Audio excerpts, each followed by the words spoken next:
Bendición mi gente, mi nombre es Alejandro Romero, o Lobo Batala, y les doy la bienvenida a un nuevo video informativo de su canal Irago Aragua Ocha, donde retomamos los pataquíes y en esta ocasión vamos a tocar el tema de un pataquí de Oya y la Guinea.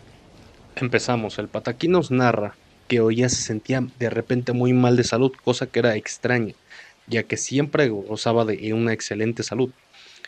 Representada por sus relámpagos y descargas eléctricas, decidió consultarse. En tal consulta le dictaminan que un hijo venía en camino, pero también le dijeron que sería deforme a causa de una enfermedad de sangre que ella misma la ha contagiado.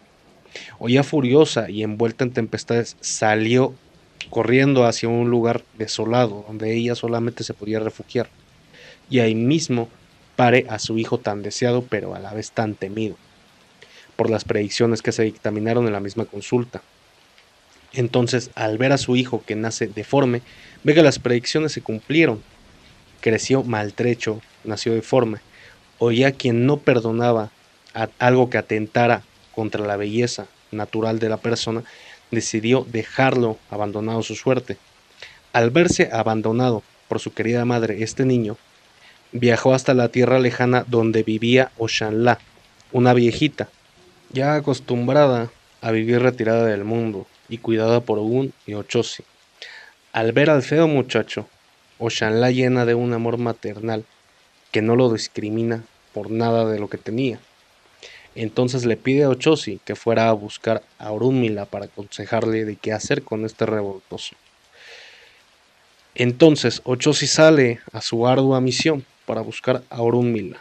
Por lo pronto Oshanla lo mima, lo consiente, lo cuida, lo procura. Y asimismo le dice que va a llegar alguien que le va a dar el don de la sanación al problema que tenía el pequeño niño. Al llegar Orunmila y encontrarse con este niño, ¿cuál no sería su asombro al saber de sus labios: yo soy hijo de Oya, he sido abandonado a mi destino? Orula sacó su ecuele y se puso en su estera, y moyubó a Olofi, Olodumare y Olorum. La letra que salió fue Iretezuka. La misma aconsejaba hacer Ebo para volver a reunir a la madre y al niño. Entre esos trabajos había uno con Etu y otro con Oñi.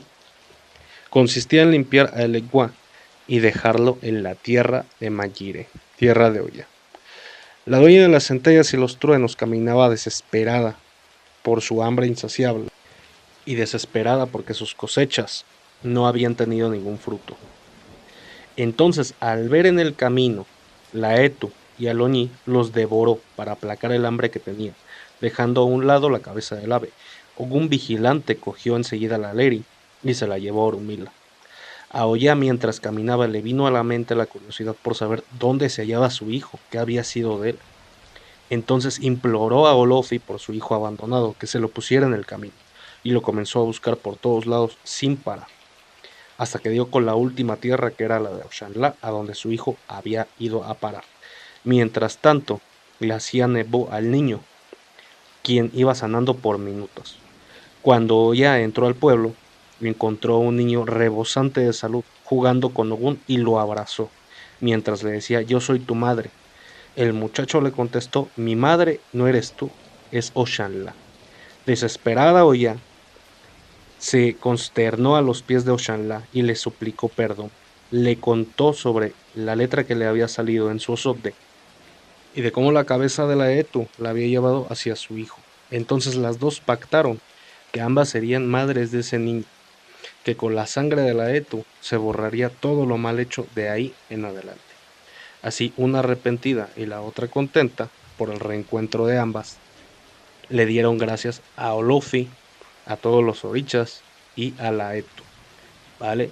Ese ha sido el video pataquí del día de hoy, de cómo es que Oya come Etu y por qué la come, y por qué su sangre a veces se utiliza para reparar lo que está mal concebido, mal hecho o mal intencionado. Esperando que este tema haya sido de su agrado y sobre todo de su utilidad para su estudio, repaso y todo lo que tiene que ver con el crecimiento dentro de la religión, con la sabiduría que debemos de tener. ¿Vale? Mi nombre es Alejandro Romero. No me voy sin antes recordarles, si les ha gustado el video, compártanlo. Dejen sus comentarios respecto a este tema. Suscríbanse a la página de YouTube Irabo Aragua Ocha o al canal de Facebook Irabo Aragua. ¿Vale? Me despido, no sin antes recordarles, vivan en Ire, no caminen en Osogbo. Hasta luego.